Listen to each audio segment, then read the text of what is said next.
Hi everyone, this is Jody from Cody's General Store, and today our project is a beautiful decoupage paper on it's kind of an octagon shaped table, as you can see. We painted the table white to begin with because when you use a lighter color under your decoupage paper, it helps your print to pop. So we painted our table white, and now we're just making an anchor strip. That's what you've seen me decoupaging, about 1 inch or 2 down. Then I start applying more of the lacquer. And there I kind of didn't have it positioned where I wanted it, so I picked it back up. So I laid it down, and now we've got the lacquer on the bottom, probably 1 or 2 inches, and now I'm taking a piece of saran wrap, that's what I used on this, and started smooshing it down. So I flipped the paper over, and as you see, I'm misting the paper with a mister. Just ever so lightly, just to kind of get my paper to stretch a little bit. And I'm applying some more lacquer. I use a top coat for my medium, my decoupage medium. Other people use other things. You can use what you're more comfortable with, but I'm comfortable with using a top coat. So right now you just see me laying it down once again in 2-inch increments, laying more lacquer down, top coat. And then I'll flip my paper back over because I've already made my anchor spot there to hold the paper down so I can keep flipping it. Spraying it with a little bit of water. And now I'm taking my saran wrap that I use and just kind of smooth. And as you notice, I go from the center out to get the wrinkles out, because you will get some wrinkles. And wrinkles are okay. It just depends on your preference. Sometimes I think they add some character, but you try to smooth out as many of the wrinkles as you can in your paper.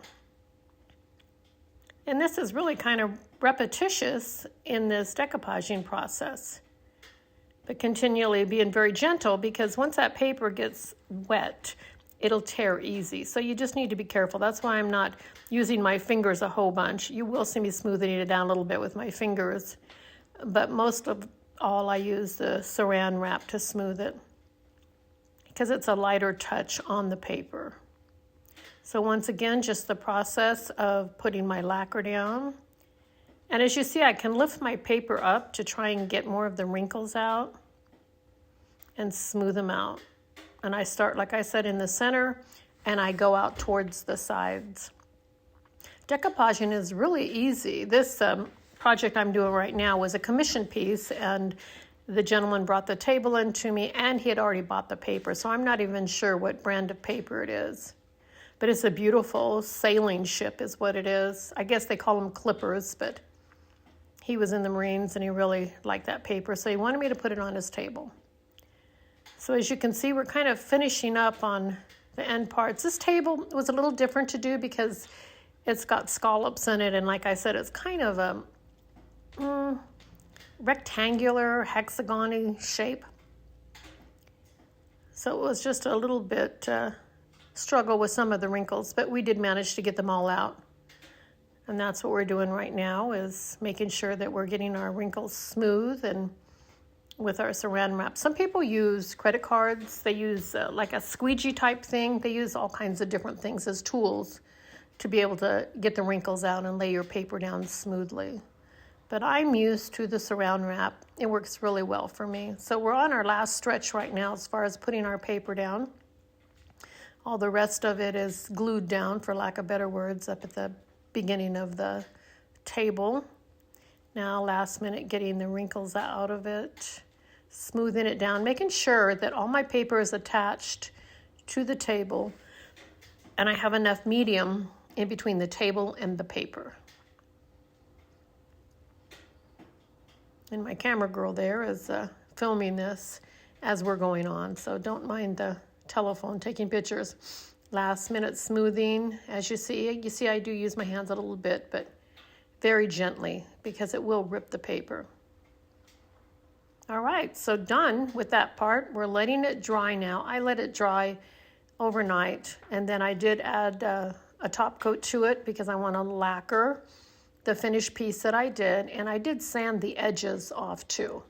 And now I'm showing you we're going to blend. So we're blending our decoupage paper in on the edges there.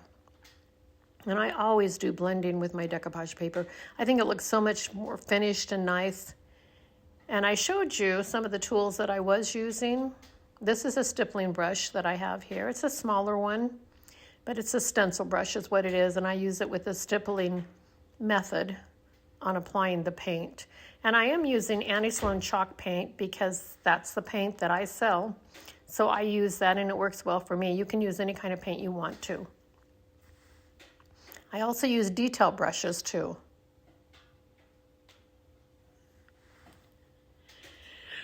Excuse me. Applying different colors to it. Pretty blue. I just carry the color out and over and even on the paper too.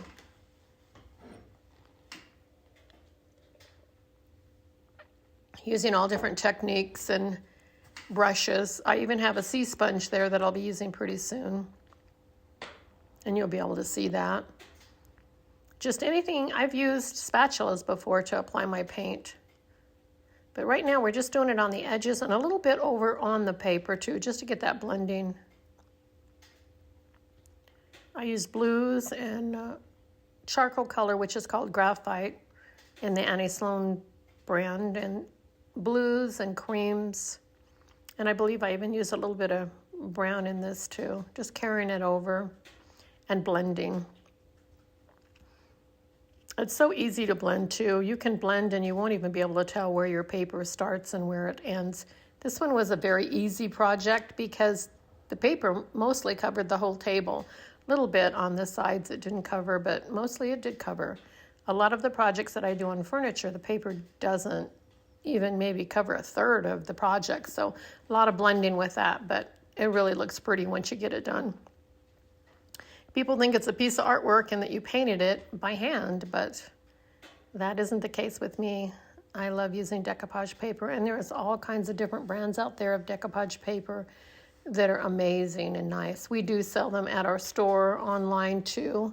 So we have more videos coming up too. If you would watch us on all the social media platforms and also subscribe to my YouTube channel, I would really appreciate it. It helps me get out there and I can post more videos up too. As you see, we're finishing up with the sea sponge, adding some pretty blue on there. We've blended blues and blacks and grays on there. But if you also go to the beginning of the video, you'll see the finished product of this beautiful table that we did for this gentleman. Just doing finishing touches on the sides. We did end up painting a little bit more of the trim there on